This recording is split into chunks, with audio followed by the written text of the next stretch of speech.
Hey guys, it's Paul, and this is the Google Pixel 4a. And this is one of those phones that I've spoken about on the channel since the middle of summer, and it's taken me a while to get hold of the phone, but now that I finally got it, I thought I'd do a better late than never review. This was one of those phones that have been spoken about so much over the past couple of months, and it came to a point where actually we thought that we might not even ever see the Google Pixel 4a, and I'm glad it's here, because it's here at the price of £349, and for £349 you get 128GB of storage, and it goes kind of toe to toe with the iPhone SE that Apple released earlier this year as well. But there is something about this Pixel phone that I really like.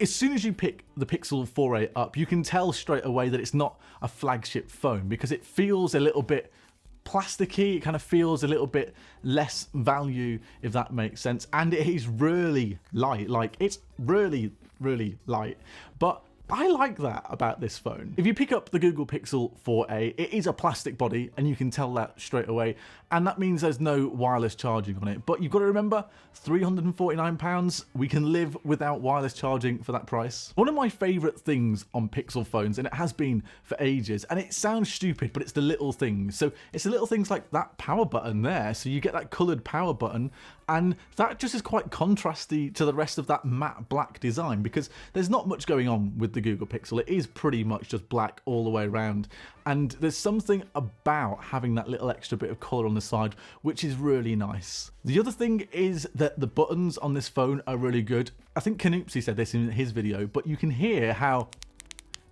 listen to how tappy they are. It's just really nice. Other things on this phone as well, and this is a rarity at this point, especially in 2020, is that you get the headphone jack. So you have a headphone jack, and this is the only Pixel that come out this year that has that headphone jack.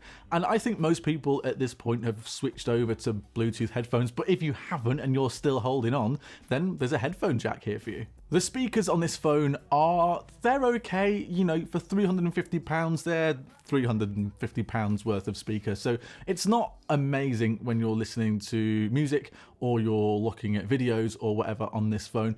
But I think that for that price, with that stereo firing speakers, I think that's pretty good. You have that always on display as well, and as an Apple guy, I wish that Apple had this with the new iPhones or any iPhone at all, but you get that always on display with the Google Pixel, and it's really cool. Like, it's the best one I think that's done on an Android phone, and it works really well, and it just doesn't eat up any battery or anything, and it's just, my favorite word is good, and it is just good. The Pixel 4a has a 5.8-inch OLED screen, and it's only 60Hz, which is expected, but this is a really nice screen. I was comparing this to my friend's Pixel 4, and the screen on the Pixel 4a I think is more vibrant, is punchier, is nicer. And then at the top of that left hand side of the display there, you have that hole punch cut out as well, which hides that 8 megapixel selfie front facing camera. And if you're going to do this whole front facing camera and you have either a notch or anything like that, honestly, hole punch is the way to go, because it kind of just disappears into that top corner of the screen. It's not intrusive and it doesn't get in the way, and you just kind of forget it's there. With that OLED screen, it makes having a look at some of the pictures that you take on this phone incredible, and we'll get to that camera in a minute. But just browsing, just watching YouTube, watching anything on Netflix or Disney Plus looks really nice on this screen, because you get that deeper black with it being an OLED screen. Let's move on to the camera on the Pixel 4a, and wow, this camera is one of my favorite cameras that I've ever used in a phone. It's one of those things that if you take a photo on it, you know that it is going to come out well. And I think the camera on the Pixel 4a is better than the camera on the iPhone 11 Pro. There's just something about the way Google do their cameras and their software to just make everything work really well together. It only has that one lens, so there's no wide angle or there's no telephoto lens, but that is everything that you need for a £350 phone. And like I said, the pictures that this phone takes are insane.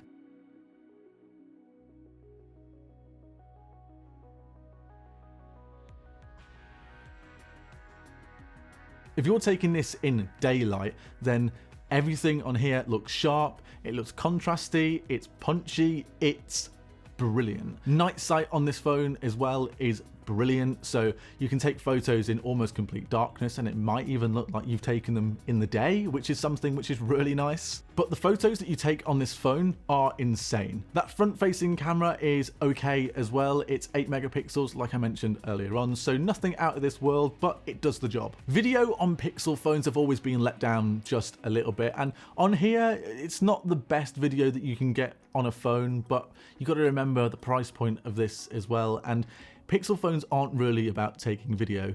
It should be better, but it's kind of subpar. One of the advantages of picking up the Pixel 4a at the moment is that you get that rear fingerprint reader back on the phone, and in a world where you have to wear a mask everywhere you go, having that rear fingerprint reader on the back of the phone is really convenient. It's placed really well, so it's not in the middle of the phone anymore. It's a little bit higher, and that's a little bit more natural when you're trying to unlock your phone because your finger's that high anyway, and it's really, really quick. Like, really quick. Is it better than Face ID? Probably not better than Face ID, but for a fingerprint reader, it's probably one of the best fingerprint readers that I've used. Another advantage of having the Pixel 4a, of course, is that it has stock Android, and I have never been a big fan of Android phones just because you get things like Samsung with One UI and you get the OnePlus version as well, but stock Android is so good. It's to a point where if I wasn't an Apple fanboy and didn't have things like the HomePod and all of that stuff, then I would happily switch to a Google phone, because the Google phone with stock Android and everything it has just feels right. If you are asking that question of what phone should you pick up if it's a budget phone you're looking for, you have the Samsung FE, you've got the OnePlus Nord, the iPhone SE, and you've got the Pixel 4a, so you're a little bit spoiled for choice. But I think the Pixel 4a does everything that you need. It doesn't have 5G or it doesn't have 90 Hertz, but do you need that? I don't know. I don't think you do. This goes and shows you how far budget phones have come, and it shows you as well that you don't necessarily need a flagship phone. If I didn't make these videos and feel like I have to have the latest iPhone with this iPhone 12 Pro, then the Pixel 4a could do everything that I want and more. Battery life on this phone as well is really good, so I use it when I'm using these phones probably more than the average person in a day, and I can easily get to the end of the day with battery left. It's not a huge amount of battery left at the end of the day, but it is enough, and I think that's what people want. That's what people look for, to see whether that phone can get to the end of the day. And if it doesn't and you need to plug it in, if you plug it in with Google's charger, then you can do some fast charging, so you can get like half of your battery in about 30 minutes.